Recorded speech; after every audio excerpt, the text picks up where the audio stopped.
Yan. Hininaan natin sa spot. Kasi pagka ano mga kaurag masyadong mahina nga tapos nagluluto ka tapos mausok. Mag-aalarm yan. Yung ating yan. Yung alarm na yun sa taas yung nakikita niyo puti na yun. Mag-aalarm yan. Tapos konektado yan sa fire station dito sa Airdrie. Pag nag-alarm yan, yung fire mobile o fire truck pupunta rito sa inyo. Pupunta rito sa bahay kasi nag-alarm dun sa kanila, konektado yan dun. Kaya ingat na ingat tayo na wag mauusukan yan kasi kahit walang ano mga kaurag, kahit walang sunog, usok lang ang pumunta diyan. Yan ay mag-aano na yan, mag-aalarm na yan mga kaurag. Kaya delikado. Magbabayad tayo. Saka nakakahiya dun sa mga fireman kasi di ba mga ang iba dito alam ko sa umpisa volunteer yan kung wala naman umusok lang tapos biglang ayan yan biglang tumunog yan tunog yan din dun sa tunog din yan dun sa kapila sa kanilang station. Kaya ingat na ingat tayo dyan mga kaurag. Kaya nga pala mga kaurag, ito ang ating t-shirt na nabili natin sa Pilipinas. Pinipili natin sa ating anak na unang umuwi siya. Kaya Harabas siya. Taga nga tayo ni Harabas. Kaya idulo natin. Meron din tayong t-shirt ng Kung TV mga kaurag. Diba? Mag tayo ng mga yun. Yun, kakainin natin itong mga kaurag. Itong pagkain na itong yan, itong pagkain na kakainin natin yan. Wala tayong kasama dito sa bahay kaya tayo nag-iisa lang. Pre, wala tayong kasama eh. Siyempre nag-iisa. Ano naman talaga. Ang ganda nga ang panahon eh. Maaliwalas na mga kaurag. At yun nga, Sabado ngayon, wala tayong pasok. Kasi next Saturday tayo naman may pasok sa company natin. Tayo naman mag-overtime. Ngayon yung mga pang-umaga nag-overtime. Napalitan lang yan mga kaurag. Kaya tayo pahinga na Sabado at Linggo at tayong pasok. Pero tayo pa rin ang Uber ng mga estudyante at ni Mrs. Oragon. Tayo pa rin nasusundo sa kanila. Ganun pa talaga mga kaurag. Tulong-tulungan lang dito. Hindi naman kailangan na maging pabigat sa mga yan. Kailangan, di ba? Kailangan pakuhain mo naman sasakyan yung mga yan, di. Isa-isa kayo sasakyan, di. Lalo mas magastos. Suportahan lang mga kaurag kung gating ng araw, may mapala ka sa mga suporta mo sa mga estudyante. Maraming salamat. Kung wala ka mapala, maraming salamat pa rin mga kaurag. Yun, tayo'y kakain na. At hindi na rin siguro natin pakita pa rin natin ang pagkakain. Prepare pa lang mga kaurag.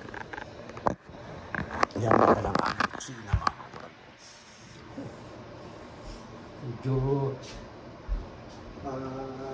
kinuha namin itong bahay na ito. Medyo na yan. Kasama na yan sa ano na to. Microwave na to. Kasama na ito yan. Kasama na yan pag kumuha ka ng bahay dito mga kaurag.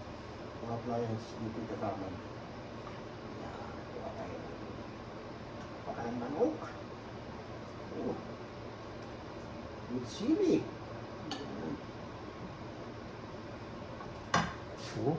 Yan may init pa.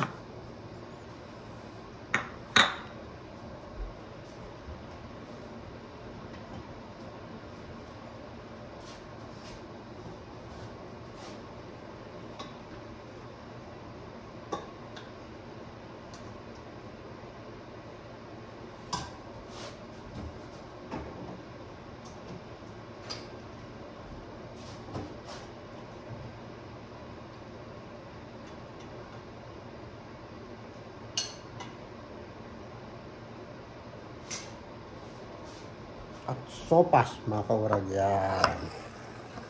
Kain tayo. Ito natin ito. Ito.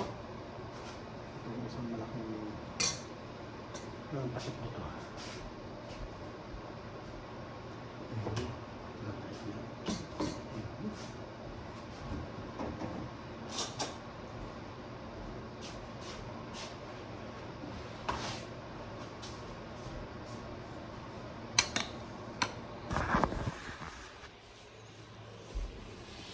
Ayun, kain tayo mga kaurag. Para bang style harabas mga kaurag, di ba?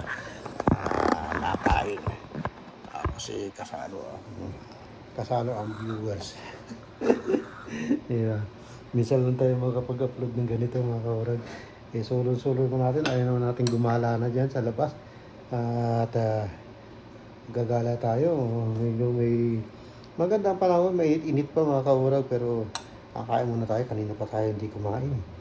Nakakalkal natin dun sa motor at sa ating sasakyan. Release natin pati yung garahe.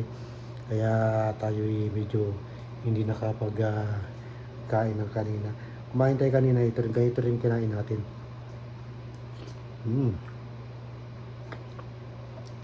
Sarap talaga mga kaurag pag ganito pagkain. Na sabi ko nga kay Commander, bago ko umalis kanina, bago ko pumunta sa pagbabasketball, magluto ng sopas. Tapos niluto niya naman itong paa ng manok. Di sa ayosol, di ba? Sarap mga kaurag. Mga lang, mag-isa lang tayo. Kaninang umaga, kumain tayo nito, kasama natin yung mga anak natin, pati ni Suragon. Ngayon, nagsosolo lang tayo. Kaya, okay lang, enjoy lang natin tong weekend natin kasi, diba?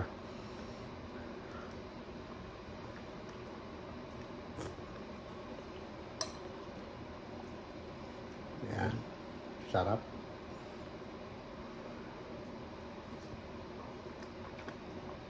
Tapos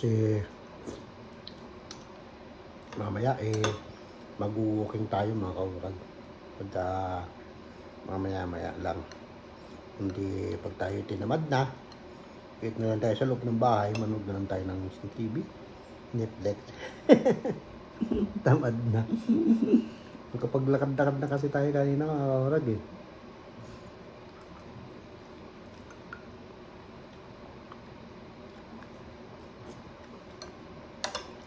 Tapos nagsalang na rin ako ng labahin ko nung kanina.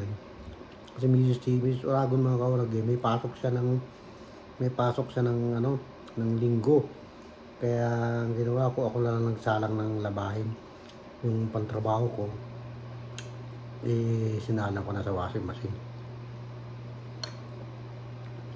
Kasi di natin siya maasahan. Kasi ngayon may pasok siya pati linggo. St. Patrick kasi kaurag, kaya talaga busy ang mga club ngayon, mga restaurant.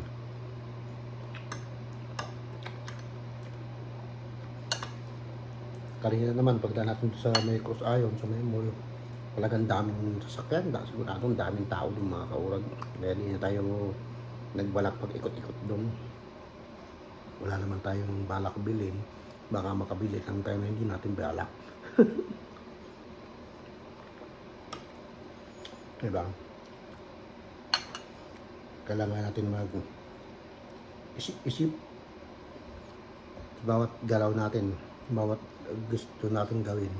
Pag-isipan muna natin bago natin gawin kung tama ba o mali, para hindi tayo laging napapasubo, diba?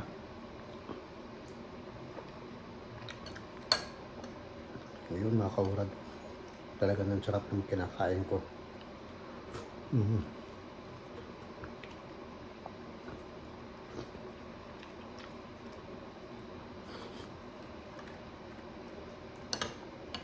Ako'y busog na busog lagi ka mga kaurag. Lalo na pag pumapasok ako sa trabaho. Pagka ang gagawin niya ni Mrs. magluluto yan ng puto. Pambaon ko na, may pambenta pa. Minsan, lumpia. May pambaon na ako, may pambenta pa. Ha? Kaya magaling sa diskarte si Mrs. Magaling siya sa mga ganyang luto mga kaurag Kaya nangyayari, may baon na ako, may kita pa. Diba? Sobra, hindi tayo nagugutom pagdating sa trabaho, hindi tayo nagugutom. Lagi tayo may baon. Kaya maswerte tayo at nagkaroon tayo ng asawa na mabait na, magaling pang magluto mga kaurag at mapagmamahal pa. Yan si Miss Oragon.